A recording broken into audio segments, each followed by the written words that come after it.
Alkisah, pada negeri yang jauh, hiduplah gadis cilik yang manis bernama Karen.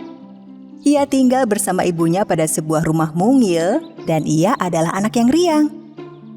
Ia selalu bertanya pada ibunya segala sesuatu yang ingin diketahuinya. Bu, cahaya-cahaya kecil di langit itu apa? Itu adalah bintang, Karen.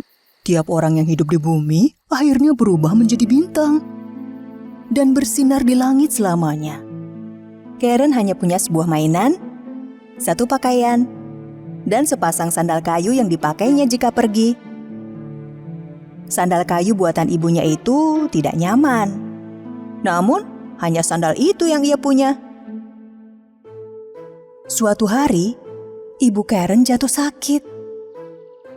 Karen harus pergi ke kota membeli obat untuk ibunya. Di tengah perjalanan, ia menemukan sepasang sepatu merah dalam kotak di pinggir jalan. Sepatu itu berkilau indah, sehingga Karen terdorong untuk membawanya pulang. Lihat, Bu, aku menemukannya di pinggir jalan. Bagus sekali kan? Pas untukku. Bisa saja itu milik seseorang, Karen. Kau harus segera mengembalikannya. Tapi kalau sepatu ini ada yang punya, ia tak mungkin meninggalkannya dalam kotak. Mungkin pemiliknya tak sengaja menjatuhkannya. Pastinya jangan sampai jatuh. Aku yang menemukannya. Jadi milikku sekarang. Sayang, dengar ibu baik-baik. Mungkin ibu belum bisa membelikanmu sepatu baru sekarang. Tapi ibu tak mengizinkan kau memakai sepatu milik orang lain. Janganlah keras kepala. Berjanjilah kau tak mengenakan sepatu merah itu. Dengan sedih, Karen berjanji tak akan memakai sepatu merah itu dan menyembunyikannya di bawah kasurnya. Bulan demi bulan berlalu, hingga suatu hari saat Karen pulang ke rumah, ia tak menemukan ibunya di rumah. Ia mencari ke sana kemari sebelum kemudian menyadari bahwa ibunya telah menjadi bintang di langit. Hari berikutnya, dalam perjalanan menuju pemakaman ibunya, Karen memakai sepatu merah itu. Semua yang hadir menatap sepatu yang dipakai Karen. Iya, tidak pantas. Tapi Karen tak peduli, karena ia menyukai sepatu itu. Seorang nenek baik hati kebetulan lewat di pemakaman. Nenek tersebut mengetahui gadis cilik itu kini yatim piatu dan berniat mengadopsinya. Ikut denganku, gadis cantik. Akan nenek lakukan yang terbaik untukmu agar menjadi sukses dan cantik kelak kau dewasa. Jadilah Karen hidup bersama nenek itu selama bertahun-tahun lamanya. Karen, kau memakai sepatu itu terus-menerus sejak ibumu dimakamkan. Copotlah sepatu itu. Sudah sangat kotor. Tidak, aku menyayangi sepatu merahku. Oh, Karen, jangan keras kepala begitu. Ayo, ganti sepatumu. Nenek berjanji akan belikan yang lebih bagus. Karen tak ingin mengecewakan nenek yang begitu baik telah mengadopsinya. Sehingga akhirnya ia lepas sepatu merah itu dan membuangnya. Hari demi hari berganti. Suatu hari saat Karen bermain di kamar barunya dengan baju dan mainan baru, nenek membelikannya sepasang sepatu baru. Tapi Karen tak menyukai sepatu itu. Tapi warnanya biru. Jelek sekali. Aku tak menyukainya. Tahun-tahun berikutnya, Karen sangat merindukan sepatu merahnya. Ia tumbuh menjadi gadis yang cantik. Namun sifat keras kepalanya tak berubah. Bahkan saat sang nenek membelikannya hadiah. Aku tak mau memakai benda ini. Tapi nenek merajutnya untukmu. Aku tak mau makanan ini. Buatkan aku kentang goreng. Paling tidak makanlah sedikit, sayang. Sang nenek merasa lelah dengan sikap pilih-pilih dan keras kepala Karen. Namun tetap membuatkannya kentang goreng. Begitu nenek masuk, Karen melepas sepatu birunya yang sudah terlalu sempit. Lihat, Nek. Semua barang milikku kekecilan sekarang. Aku sudah dewasa. Ya, ayolah kalau begitu. Kita beli baju dan sepatu baru untukmu. Lalu, sang nenek dan Karen pergi ke toko. Oh, lihat. Mirip sepatu merah kesayanganku. Aku harus memilikinya. Ayo beli yang ini. Karen, kau tak butuh sepatu merah mewah. Kau perlu sepatu yang tampak sopan kau kenakan. Misalnya jika kau kelak menghadiri pemakaman. Nenek hanya mampu membelikanmu sepasang sepatu. Kita beli sepatu hitam, lalu pulang. Nenek sudah lelah. Aku tak peduli. Jika nenek tak membelikan 2 pasang sepatu, aku bertelanjang kaki saja mulai saat ini. Ah, gadis kecil. Andai saja kau tak keras kepala. Nenek membelikan sepatu hitam untuk Karen dan menghabiskan sisa uangnya untuk membelikan Karen sepatu merah berkilau itu juga. Mereka harus pulang berjalan kaki. Kaki sang nenek terasa sakit selama perjalanan dan ia tak sanggup mengikuti si manja Karen. Dan Karen tak peduli. Ia berjalan pulang mengenakan sepatu merahnya. Satu hari, nenek mengatakan pada Karen bahwa mereka harus hadir pada pemakaman di kota. Karen, pastikan kau memakai sepatu hitammu. Kalau tidak, kau akan dianggap tidak sopan di pemakaman. Karen menatap sepatu hitamnya di kamar, lalu menatap sepatu merah itu juga. Ia memilih memakai sepatu merah. Kala meninggalkan rumah, ia menutupnya dengan gaun, sehingga nenek tak melihat sepatunya. Namun di pemakaman, semua orang melihat sepatu Karen. Berkilauan di bawah gaunnya. Mereka membicarakan Karen dan sepatu merahnya di pemakaman. Dan betapa tak sopannya yang mengenakannya. Begitu gunjingan mereka sampai ke telinga sang nenek, ia menjadi marah. Karen, kau tak dengar apa kata nenek dan memakai sepatu itu lagi. Kau ini keras kepala, Karen. Tunjukkan rasa hormatmu. Seorang bangsawan muda nan tampan kebetulan lewat dan terpesona dengan kecantikan Karen. Ia mendekatinya dan berlutut lalu memberikan pujian padanya. Oh, kau sangat cantik dan begitu lembut memakai sepatu indah ini. Tuanku, kau membuatku tersipu. Kau pasti pandai berdansa. Aku mengundangmu untuk hadir pada pesta dansa di istana malam ini. Datanglah. Begitu gembira dengan tawaran bangsawan itu, Karen mulai menari. Namun beberapa saat kemudian, ia tak dapat berhenti menari.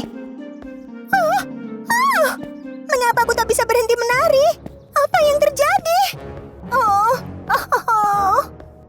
Karen meninggalkan sang nenek dan bangsawan itu tatkala ia menari. Karen, kembalilah. Meski beberapa saat sang bangsawan mengejarnya, ia akhirnya kehilangan Karen. Sepatu merahnya menjadi lebih keras kepala daripada Karen sendiri.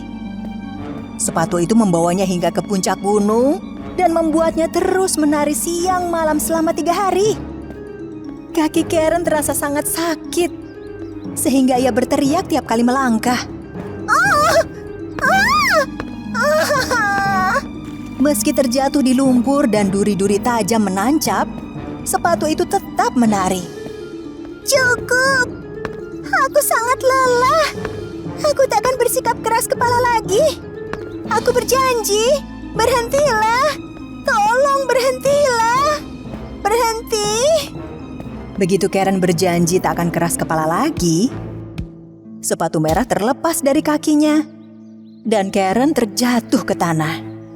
Sepatu merah itu terus menari tanpanya. Karen menemukan tongkat dan pulang dengan berjalan pincang kesakitan. Kakinya sakit sekali.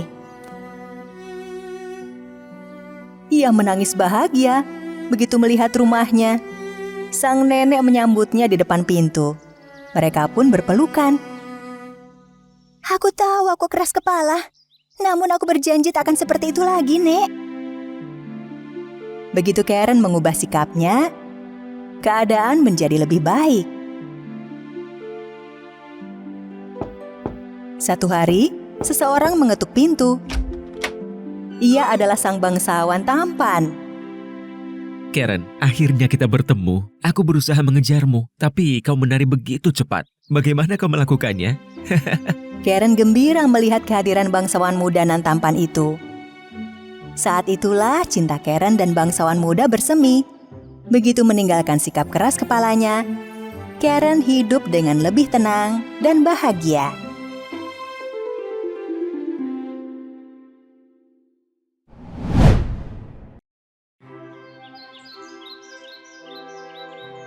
Pada zaman dahulu, di pondok kecil di hutan, hiduplah ibu kambing dan anak-anaknya dengan bahagia.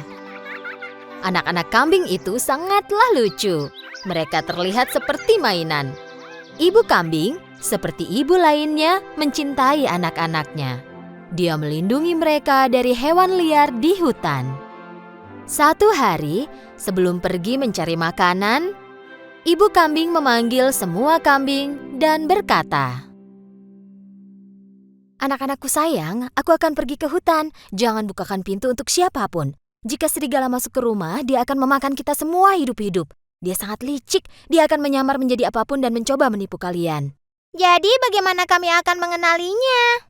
Serigala bersuara serak dan aku punya suara yang lembut dan indah. Jadi kau bisa segera mengenalinya dari suaranya yang berat dan serak. Saat akan pergi, ibu kambing ingat satu hal. Dia berbalik ke anak-anaknya.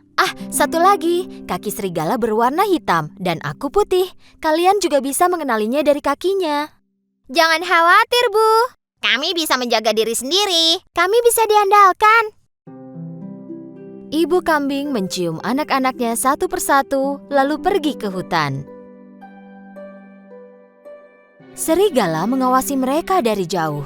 Ketika dilihatnya ibu kambing pergi, dia menunggu sebentar, lalu datang ke pintu pondok dan mengetuk pintunya.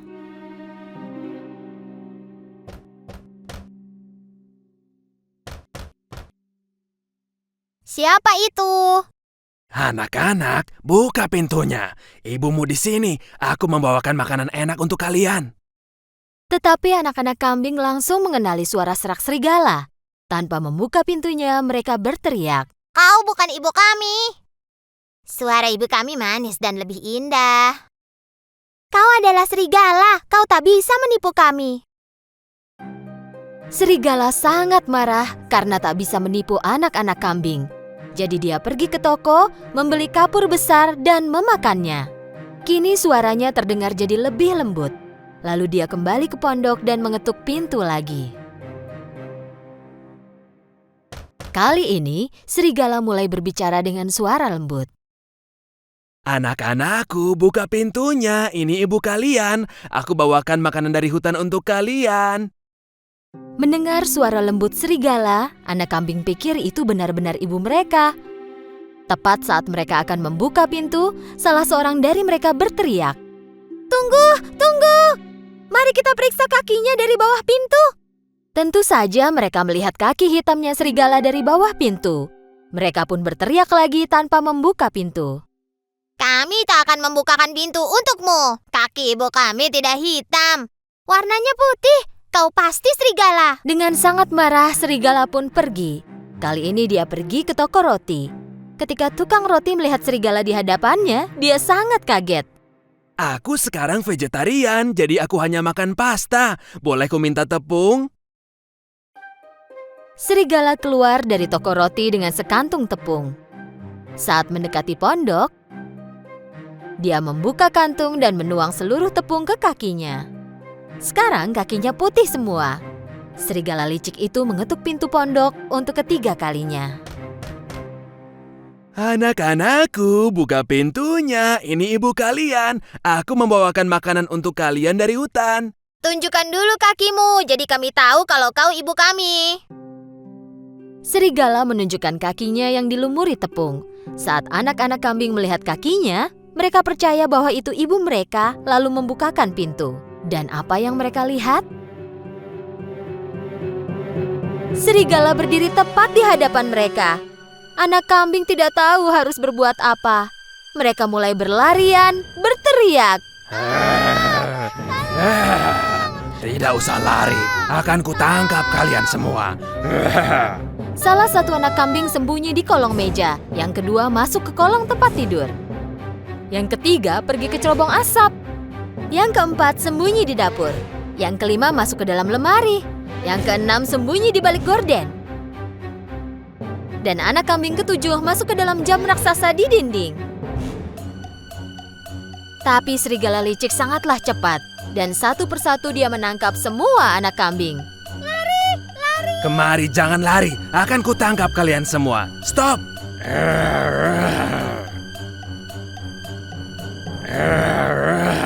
Satu-satunya yang tidak dapat dia temukan adalah kambing yang bersembunyi di dalam jam. Dia sudah kenyang, jadi tak meneruskan mencari kambing ketujuh lalu pergi. Ada halaman besar tak jauh dari pondok itu. Serigala berbaring di bawah pohon dan mulai tidur. Dan mendengkur.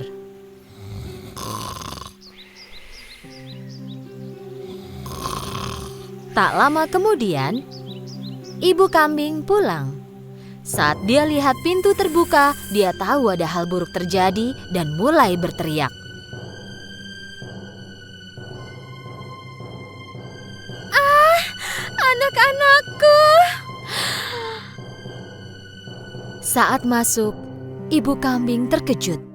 Meja dan kursi terbalik, gorden robek, tempat tidur berantakan, bantal dan sprei tergeletak di lantai. Ibu kambing mencari anak-anaknya tapi tak menemukannya. Dia mulai meneriakkan nama mereka satu persatu, tapi tak seorang pun yang menjawab. Akhirnya, nama anak terakhir pun dipanggil, dan dia mendengar suara bernada tinggi.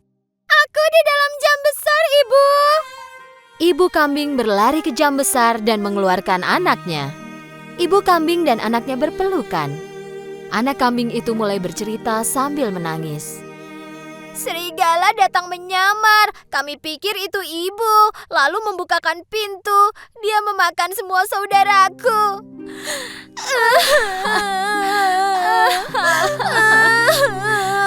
"Anak-anakku." Ibu kambing sangat marah. Dia menangisi anak-anaknya. Dengan satu anak yang tersisa, dia berjalan keluar dan menuju ke halaman. Kemudian mereka melihat serigala tidur di bawah pohon. Serigala mendengkur keras sehingga membuat cabang pohon bergoyang.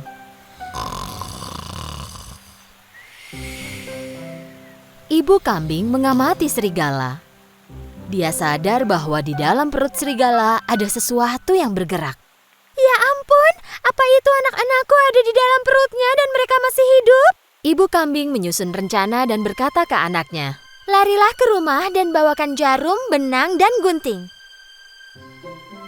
Saat kambing kecil berlari pulang, ibu kambing mengumpulkan 6 batu besar dari tanah.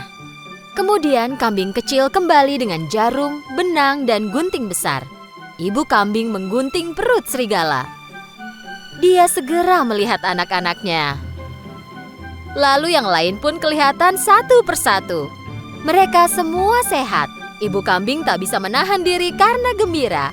Semua anak kambing memeluk ibu mereka dengan sukacita. "Ibu, ibu, kami mencintai ibu. Kami mencintaimu. Yeay. Kami mencintaimu." Mereka semua sangat senang. "Ah, anak-anakku, kalian selamat." Ibu kambing menaruh batu yang dia kumpulkan ke dalam perut serigala dengan hati-hati, lalu menjahit perut serigala dengan jarum dan benang. Serigala tertidur nyenyak sehingga tidak merasakan apa-apa. Serigala tidak bergerak. Ibu kambing dan anak-anaknya segera kabur. Ketika serigala bangun, dia berdiri. Perutnya sakit sekali. Dia pikir mungkin karena dia makan terlalu banyak kambing. Karena perutnya penuh batu, dia jadi sangat haus. Dia menuju ke sungai untuk minum air. Tapi saat berjalan, batu-batu di perutnya saling berbenturan. Perutku terasa berat dan penuh. Seolah-olah semua kambing itu berubah jadi batu. Serigala ingin berlutut dan minum air. Karena batunya sangat berat, dia hilang keseimbangan dan terjatuh ke air. Tolong, aku tenggelam, tolong. Berteriak minta tolong, tapi tak ada yang menolongnya. Serigala tak sanggup menahan berat batu itu lagi dan tenggelam. Saat melihat apa yang terjadi, ibu kambing dan anak-anaknya berlari ke sungai. Serigala mati! Yeay! Serigala mati! Mereka menari dan melompat dengan bergandengan tangan. Sejak saat itu, ibu kambing dan ketujuh anaknya hidup damai dan bahagia di pondok mereka di hutan. Di sebuah hutan hiduplah seekor tikus kecil. Ia sangat takut akan rubah, serigala, dan bahkan dirinya sendiri. Bahkan jika angin bertiup dan ranting berderak, ia segera mencari lubang untuk sembunyi. Karena itu, semua hewan kecil mengolok-oloknya. Penakut sekali dia. Kau bahkan takut terhadap angin. Kau memang penakut. Kau memang penakut. Kau memang penakut. Pada suatu hari, tikus mengumpulkan keberaniannya dan pergi menemui raja hutan, sang singa. Singa baru saja selesai makan siang. Ia sedang tidur siang di depan guanya. Teman-temannya tikus semuanya penasaran pada rencana tikus. Tikus mulai memanjat ekor singa. Ia naik ke atas punggung singa. Dengan wajah penuh percaya diri, dia berpose di hadapan teman-temannya. Meskipun sangat takut, ia melakukan semua rencananya sehingga ketakutannya tidak terlihat.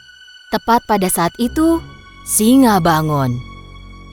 Dan singa mengguncangkan bulunya, tikus pun terjatuh. Tikus dan singa saling berpandang-pandangan. Semua hewan yang melihat itu menjadi khawatir.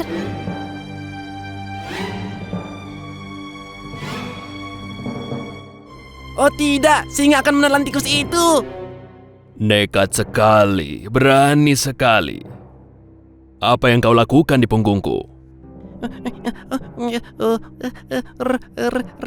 Raja hutan, tolong jangan makan aku. Aku hewan yang paling takut dan paling rentan dari semua hewan. Sepanjang hidupku aku selalu ketakutan. Bahkan jika sehelai daun jatuh dari pohon pun aku takut. Aku sudah capek ketakutan terus. Aku ingin menyingkirkan rasa takut ini. Kau kan raja hutan ini. Satu auman besar darimu maka semua hewan takut kepadamu. Maukah kau melindungiku? Singa mendengarkan tikus dengan diam. Tikus penasaran apa jawaban dari sang singa.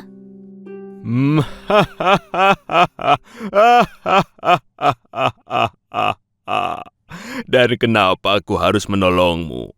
Beri aku satu alasan bagus kenapa aku tidak boleh memakanmu.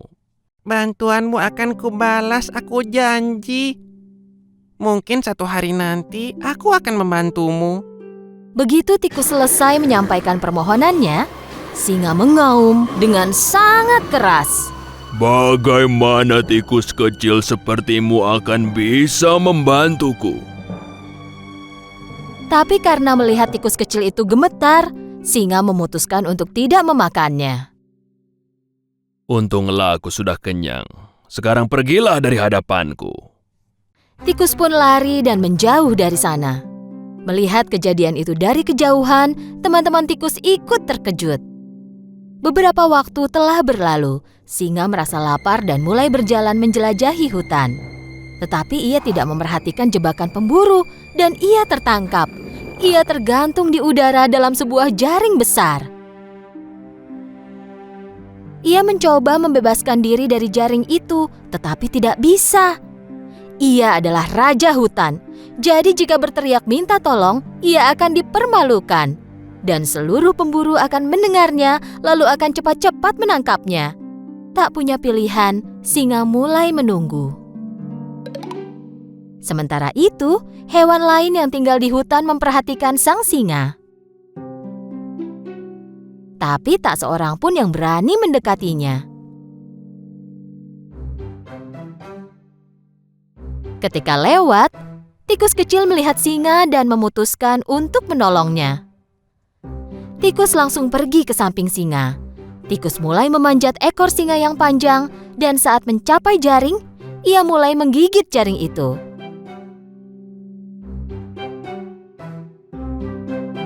Pada saat itu, kelinci berlari di samping mereka. Hai teman, cepatlah, para pemburu segera datang. Hewan-hewan lain yang berkumpul tiba-tiba mulai berlari ketika mendengar kata pemburu. Tapi tikus terus menggigiti jaring dengan tekun. Akhirnya, jaring itu robek dan singa jatuh lalu terbebas. Ayo, lompatlah ke punggungku, kita pergi dari sini. Tikus melompat ke punggung singa dan mereka melarikan diri. Singa yang terengah-engah tiba di depan guanya. Dia berlutut dan tikus pun melompat turun. Saat kau bilang kalau suatu hari kau mungkin bisa membantuku, aku menganggap remeh dirimu. Kupikir kau hanyalah tikus kecil yang tidak berguna, tetapi kau menyelamatkan nyawaku. Terima kasih. Kehormatan bagi saya, Raja. Kau tak perlu takut lagi padaku. Bahkan kau tak perlu takut lagi pada apapun, karena kau adalah tikus yang sangat berani. Jika aku Raja Hutan, mulai sekarang, kau adalah pangeranku yang pemberani. Singa dan tikus mulai tertawa.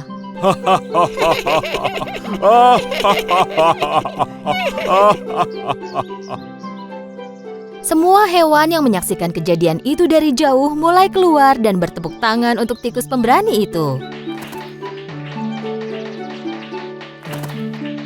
Singa dan tikus menjadi sahabat, dan hutan kini damai selamanya. Pada zaman dahulu, hiduplah sepasang kakek dan nenek di pondok kecil dekat hutan. Mereka hidup bahagia dan damai. Sayangnya, mereka tidak mempunyai anak. Pada suatu hari, ketika sang nenek membuat adonan kue di dapur, suaminya datang. Sayang, kau masak apa hari ini? Oh sayang, hari ini aku membuat manusia kue jahe. Sang nenek menguleni adonan dan membentuknya menjadi manusia kue jahe. Setelah memasukkan ke dalam oven, nenek itu duduk dan menunggu manusia kue jahe itu dipanggang. Saat tercium aroma lezat di seluruh dapur, sang nenek mengenakan sarung tangannya dan mengeluarkan kue jahe itu. Sekarang saatnya menghias. Nenek membuat mata dari kismis dan hidung yang lucu menggunakan permen. Lalu dia menggunakan krim untuk membuat rambut dan pakaian. Dan terakhir, nenek menggunakan ceri sebagai hiasan kancing baju. Sambil melihat hasil karyanya, nenek berkata, "Manusia kue jaheku terlihat cantik, tapi rasanya ada yang kurang." Nenek melihat kuenya lagi, dan mulutnya. Aku lupa membuat mulutnya. Nenek menggambar mulut di wajah manusia kue jahe dengan krim. Oh iya, sekarang kau sudah lengkap manusia kue jaheku. Tiba-tiba terjadi sesuatu yang tidak terduga. Terima kasih. Tapi bagaimana mungkin kau bisa bicara? Manusia kue jahe tiba-tiba berdiri dan mulai berlari. Ya, dan aku bisa berlari juga. Manusia kue jahe melompat dari meja dapur ke kursi, lalu ke tanah dan mulai berlari cepat ke arah pintu dapur, lalu ke taman. Kembali! Kembali! Sang nenek berteriak. Manusia kue jahe mulai berbicara sambil berlari. Ya, larilah secepat yang kau bisa. Tak ada yang bisa menangkapku, karena aku manusia kue jahe. Sang nenek pergi ke taman dan mulai berlari mengejar manusia kue jahe. Kakek melihat keluar jendela dan melihat istrinya berlari lalu berteriak. Hei, kau mau lari kemana? Sang nenek menjawab suaminya sambil berlari. Manusia kue jaheku melarikan diri. Aku mencoba menangkapnya. Sang kakek kebingungan. Nenek terus berlari, tetapi manusia kue jahe sangatlah cepat. Rasanya mustahil bisa menangkapnya. Tak lama kemudian manusia kue jahe melewati sebuah peternakan. Sapi yang merumput melihatnya. Kuenya terlihat enak. Aku harus menangkap dan memakannya. Sapi itu juga mulai berlari mengejar manusia kue jahe. Tunggu, jangan lari. Aku akan memakanmu. Ya, larilah secepat yang kau bisa. Seorang nenek juga mencoba menangkapku, tapi tak ada yang berhasil karena aku manusia kue jahe. Sang nenek dan sapi berlari mengejar manusia kue jahe. Dan kali ini, seekor babi melihat manusia kue jahe itu. Manusia kue jahe, cocok dengan lidahku. Tunggu, akan kutangkap kau. Manusia kue jahe menjawab sang babi sambil berlari. Ya, larilah secepat yang kau bisa. Seorang nenek dan seekor sapi juga mencoba menangkapku. Tapi tak ada yang berhasil karena aku manusia kue jahe. Saat berlari, manusia kue jahe di depan, disusul nenek, sapi, dan babi. Seekor ayam yang sedang mencari makanan melihat manusia kue jahe. Itu harus jadi makan siangku. Jadi ayam pun ikut mengejar. Larilah sepuasmu, manusia kue jahe. Aku akan menangkapmu. Ya, larilah secepat yang kau bisa. Seorang nenek, seekor sapi, dan babi tak bisa menangkapku. Tidak juga kau. Tak ada yang bisa karena aku manusia kue jahe. Manusia kue jahe berlari paling depan disusul oleh nenek, sapi, babi, dan ayam. Mereka semua terus berlari.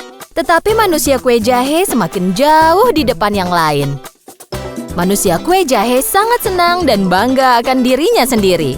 Aku adalah manusia kue jahe tercepat dan terpintar di dunia. Iya, itulah aku. Tidak ada yang dapat menangkapku karena aku manusia kue jahe. Saat ia memandang jauh ke depan, manusia kue jahe melihat bahwa dia menuju ke sebuah sungai. Dan dia berhenti, karena dia tahu bahwa air bisa membuatnya hancur. Oh, tidak. Sekarang bagaimana? Nenek, sapi, babi, dan ayam semakin dekat sekarang. Tepat saat itu, seekor rubah licik muncul dari balik pohon. Aku bisa berenang. Jika kau mau, aku bisa membantumu. Manusia kue jahe berpikir. Bagaimana jika kau nanti memakanku? Kau tak perlu khawatir. Aku tak ingin memakanmu. Aku hanya ingin membantumu menyeberang. Manusia kue jahe percaya kepada rubah licik itu dan melompat ke atas ekornya, lalu berpegangan sekuat mungkin. Rubah melompat ke sungai dan mulai berenang. Sementara itu, nenek, sapi, babi, dan ayam tiba di tepi sungai dan melihat manusia kue jahe menyeberangi sungai di atas punggung seekor rubah. Mereka melihatnya pergi dengan tak berdaya, karena tahu bahwa mereka tak bisa menangkapnya lagi. Sungai mulai bertambah dalam dan airnya mulai naik. Hei, rubah, naikkan ekormu. Aku hampir saja basah. Naiklah ke atas punggungku, lebih aman di sana. Manusia kue jahe melompat ke punggung rubah.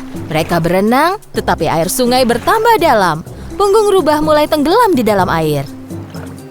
Aku takut kau akan basah. Kenapa tak lompat ke atas kepalaku? Di sana lebih tinggi. Manusia kue jahe naik ke kepala rubah. Rubah melanjutkan rencana dan membenamkan kepalanya ke dalam air. Airnya naik semakin tinggi. Kenapa kau tak naik ke atas hidungku? Di sana lebih tinggi. Manusia kue jahe naik ke atas hidung rubah. Tepat saat mereka akan mendekati tepi sungai, rubah menggoyangkan hidungnya dan melempar manusia kue jahe ke udara, lalu membuka mulutnya. Manusia kue jahe akan jatuh ke dalam mulut rubah dan rubah akan memakannya. Tapi gagal. Saat manusia kue jahe di udara, seekor burung gagak terbang di atas mereka, menangkap manusia kue jahe dengan paruhnya. Rubah hanya berdiri melihat hal itu dengan mulut terbuka. Manusia kue jahe menunggu sang gagak terbang lebih jauh, lalu bertanya, Apa burung gagak memakan kue? Yep. saat burung gagak membuka paruhnya untuk menjawab, manusia kue jahe jatuh dan mulai berlari secepat mungkin. Ya, larilah secepat yang kau bisa. Seorang nenek, seekor sapi, babi, ayam, rubah, dan burung gagak juga mencoba menangkapku. Tapi tak ada yang berhasil karena aku manusia kue jahe. Manusia kue jahe terus berlari dan tidak berhenti. Jika kau melihat manusia kue jahe melewatimu sambil berlari, jangan coba untuk menangkapnya. Karena dia adalah manusia kue jahe dan tak seorang pun yang berani menangkapnya.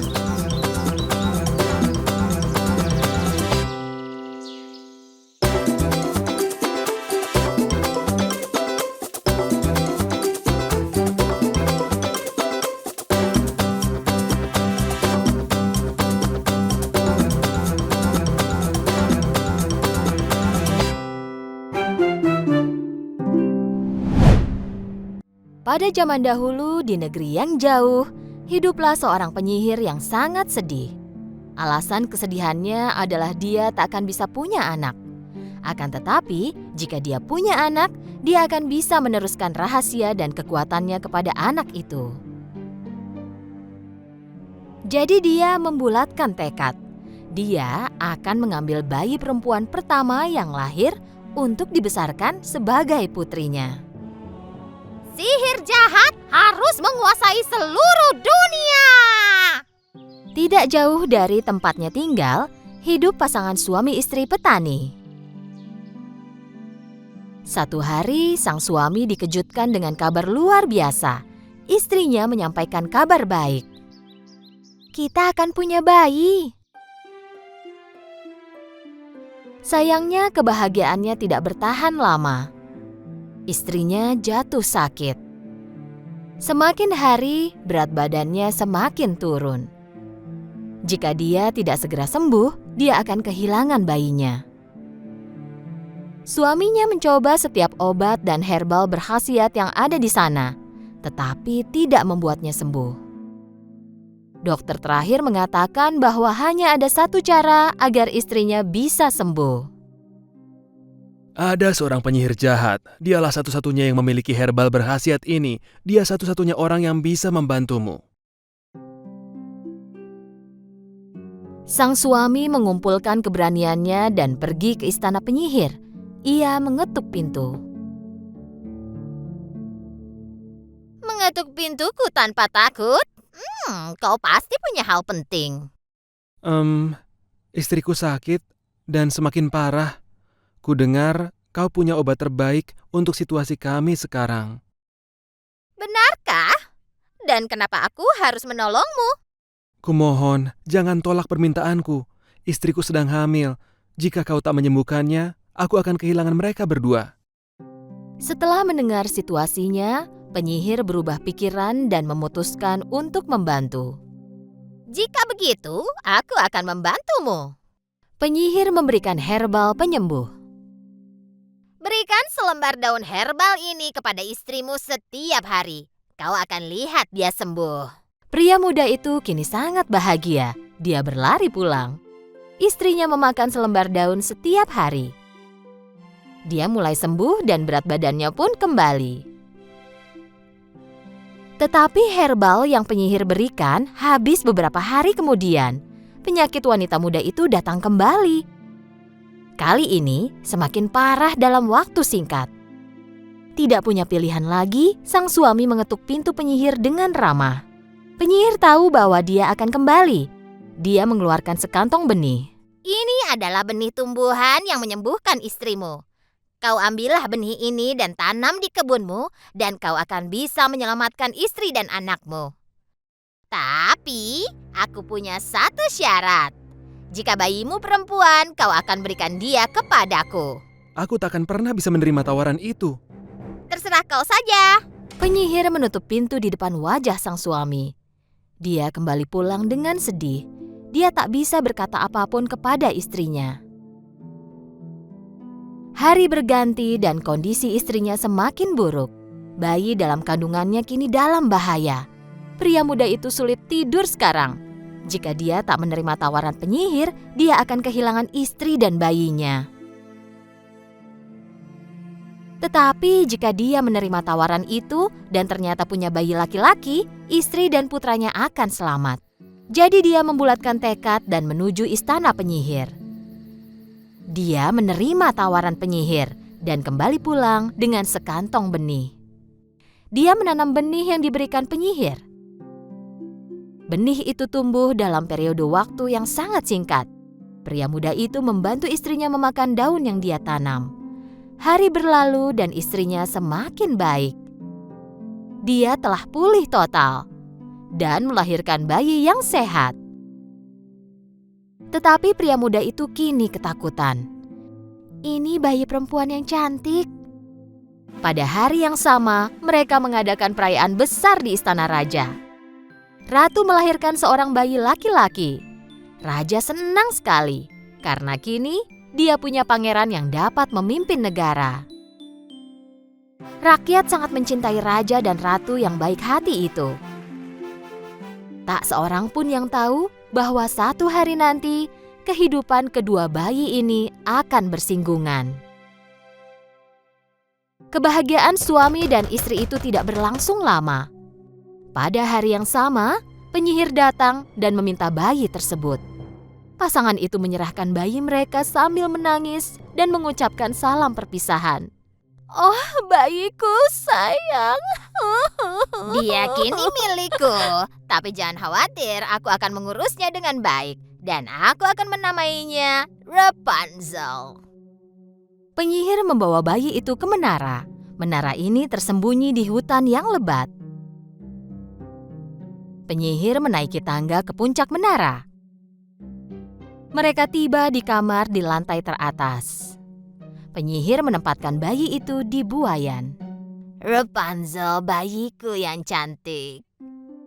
Mengira bahwa penyihir adalah ibunya, Rapunzel terus menjalani hidupnya di menara ini.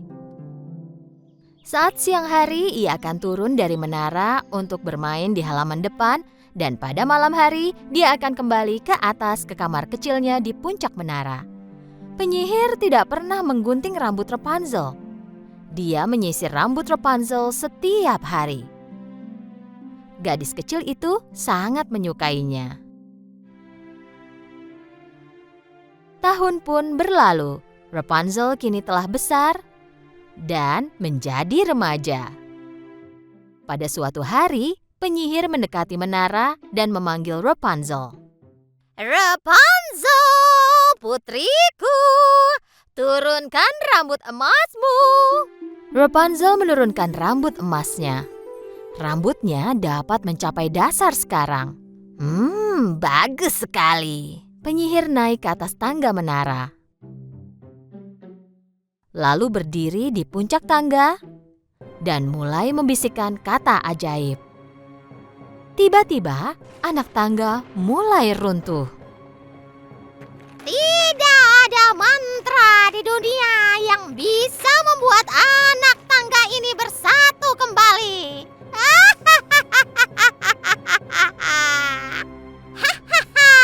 Melihat semua yang terjadi dengan kagum, Rapunzel tahu bahwa dia tak akan pernah bisa keluar dari menara lagi. Penyihir menggunakan rambut Rapunzel untuk turun menara setiap hari. Dan pada malam hari, dia tiba di dasar menara dan memanggil Rapunzel. Rapunzel! Rapunzel! Turunkan rambut emasmu untuk ibu! Setelah mendengar suara penyihir, Rapunzel akan menurunkan rambut emasnya. Dan penyihir akan berpegangan ke rambut itu dan mendaki ke atas. Ibu, kenapa kau tak izinkan aku meninggalkan menara? Kenapa kau mengurungku di atas sini? Oh sayangku, aku sangat mencintaimu. Jadi aku hanya mencoba melindungimu dari jahatnya dunia.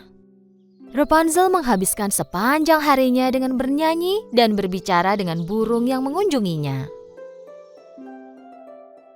Sementara itu di istana raja, pangeran yang lahir pada hari yang sama dengan Rapunzel telah dewasa dan menjadi pria muda. Kini raja yang sudah tua dan sakit-sakitan berharap agar pangeran meneruskan tahtanya, menikahi putri, dan memberinya cucu. Meskipun banyak putri yang datang ke istana, pangeran tidak dapat melihat mereka sebagai istri terkasihnya. Akhirnya, pangeran pergi melakukan perjalanan panjang, berharap menemukan cinta sejatinya. Saat dia tiba di sudut hutan tempat menara itu tersembunyi, dia bertanya kepada anak buahnya. Aku belum pernah mendatangi hutan ini sebelumnya. Ayo kita masuk ke hutan, mungkin kita akan menemukan jalan pintas. Yang mulia pangeran, hutan ini ajaib. Dikatakan bahwa siapapun yang masuk takkan pernah keluar.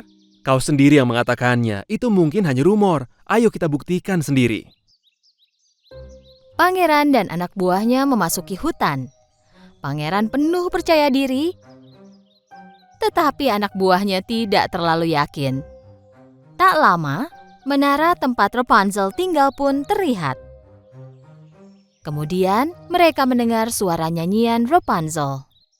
La la la la la, la la la la la, la la la la la la la la la la la la. Suara yang sangat indah. Setelah mendekati menara, pangeran memerhatikan Rapunzel yang menyanyi. Sesaat, dia melihat Rapunzel dengan kagum. Tepat saat itu, penyihir muncul dan berteriak kepada Rapunzel. Rapunzel! Rapunzel! Ayo turunkan rambut emasmu! Mendengar panggilan penyihir, Rapunzel menurunkan rambut emasnya. Dan penyihir berpegangan ke rambut Rapunzel dan mendaki ke atas. Jadi namanya adalah Rapunzel. Pangeran memutuskan akan tetap di sekitar menara selama beberapa waktu dan mengamati Rapunzel. Penyihir turun dengan rambut Rapunzel setiap hari dan naik kembali ke atas pada malam hari. Rapunzel! Rapunzel, turunkan rambut emasmu! Akhirnya, pangeran mengumpulkan seluruh keberaniannya dan pada hari saat penyihir tidak ada, dia mendatangi menara itu dan berteriak. Rapunzel! Rapunzel! Ini adalah pertama kalinya Rapunzel mendengar suara selain ibunya. Awalnya dia terlihat ragu, tetapi kemudian dia sangat penasaran mengenai siapa orang yang memanggilnya itu. Jadi dia melihat ke bawah melalui jendela. Dia melihat pria tampan sedang melihat ke arahnya dari bawah. Siapa kau? Dan bagaimana kau tahu namaku? Akulah pangeran dari kerajaan ini. Aku mendengar suaramu yang indah dan ingin bertemu denganmu. Aku tidak diizinkan berbicara dengan orang asing. Pergilah. Aku tidak berniat jahat, aku janji. Ayo turunlah supaya kita bisa bicara. Aku tak bisa. Tidak ada tangga. Tepat pada saat itu, Rapunzel melihat ibunya datang. Cepatlah, kau harus pergi dari sini. Ibu tak boleh melihatmu. Pangeran segera bersembunyi di balik pohon. Setelah penyihir tiba di menara, dia berteriak. Dan setelah Rapunzel menurunkan rambut emasnya, penyihir naik. Pangeran mulai berkunjung setiap hari. Mereka kini berteman dengan Rapunzel, dan Rapunzel tahu bahwa pangeran tidak bermaksud mencelakainya, lalu menurunkan rambut emasnya. Pangeran memegang rambut pirang indah Rapunzel dan memanjat naik. Rapunzel sangat senang. Ada orang lain yang belum pernah dia lihat sebelumnya, berdiri tepat di hadapannya. Kenapa ibumu menyembunyikanmu di penjara? Ibu memberitahuku bahwa dunia itu kejam. Ibu mencoba melindungiku. Tetapi ini konyol. Kenapa seorang ibu mengunci putrinya di tempat yang jauh seperti ini? Ya, memang benar ada kejahatan di luar sana, tetapi juga ada keindahan di antara semua itu. Rapunzel penasaran ingin melihat apakah ucapan pangeran itu benar. Dan hal yang ingin dia lakukan adalah melihat dan mengenal dunia di luar sana. Akhirnya, mereka memutuskan dan ingin melarikan diri bersama. Malam harinya saat penyihir kembali ke menara, dia melihat Rapunzel menurunkan rambut emasnya. Rapunzel melihatku datang, dia telah menurunkan rambutnya. Setelah memanjat menara, apa yang dia lihat? Potongan rambut Rapunzel dan terikat pada sepotong logam, tetapi Rapunzel tidak terlihat. Kemudian dia menyadari bahwa Rapunzel melarikan diri. Rapunzel memotong rambutnya sendiri dan menggantungkannya pada sepotong logam. Dengan bantuan rambutnya, dia dan pangeran menuruni menara. Rapunzel! Rapunzel! Beraninya kau mengkhianatiku! Sementara itu, pangeran dan Rapunzel telah jauh meninggalkan hutan ajaib. Kisah tentang hutan ajaib adalah karangan penyihir. Karena dia tidak ingin ada orang yang menemukan Rapunzel. Rapunzel dan pangeran akhirnya tiba di istana. Dengan membawa Rapunzel, pangeran mendekati raja dan ratu. Dan apa yang dia lihat? Raja yang berdiri di hadapannya kini terlihat sehat. Ayah, kau terlihat sangat sehat. Bagaimana bisa? Herbal penyembuh telah menyembuhkan ayahmu, nak. Coba ku ingat apa namanya. Oh ya, Rapunzel. Rapunzel? Pangeran menceritakan semua yang terjadi pada dirinya.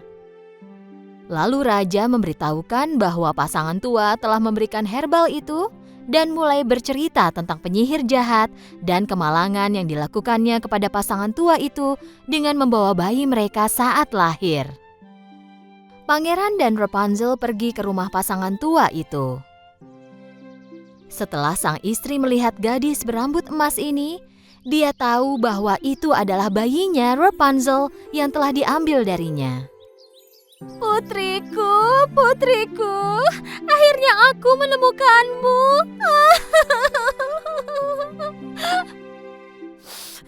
Setelah mendengarkan kisah sebenarnya dari awal, Rapunzel kini bersatu dengan orang tuanya.